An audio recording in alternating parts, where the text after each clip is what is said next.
You and I may be talking after this, Sarah. Okay. Absolutely.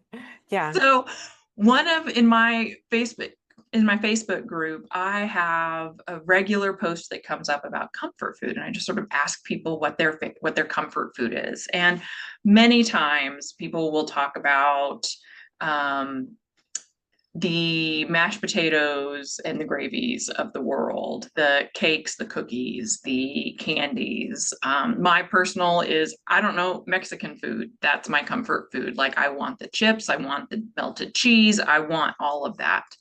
And it's easy to turn to these types of things when grief takes over, when we're having particularly emotionally heavy days. And so I'd love to hear your take on comfort food and what it means to begin to shift, like you said, kind of without that shame, without that guilt, or maybe even without feeling restricted, which feels miraculous. So, what's your take on all of this?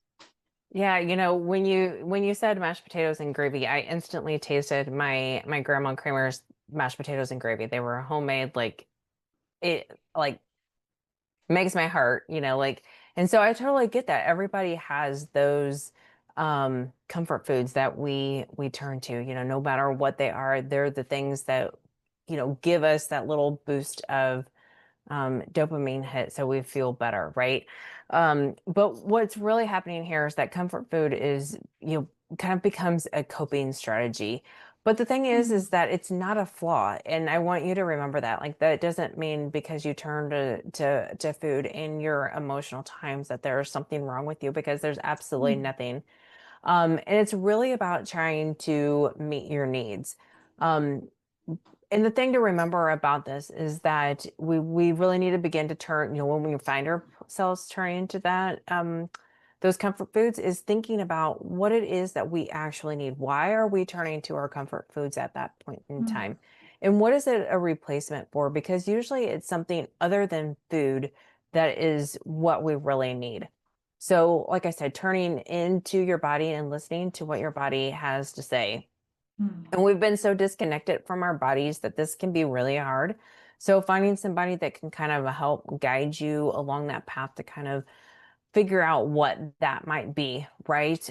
Whether it be sleep, right? Or time with a friend, or some quiet time to yourself, or, finding out what that may be that it really is missing, right? Um, and finding ways that can kind of both soothe and support your body at the same time.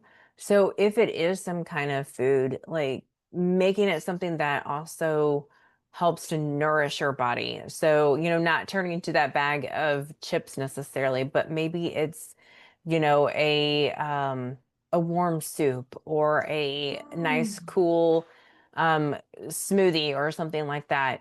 But just something that can kind of both nourish your body as well as kind of turning into that emotional side. Now for some of you, your go-to may be sweets, right? Like, I have a lot of people, their go-to is always sweets. So what does that look like? Sometimes it's something other than the food, like I said, right? So it could be something that you mean that you need to find some sweetness, so to speak, in your life. You're missing that, like, little spark of joy, right?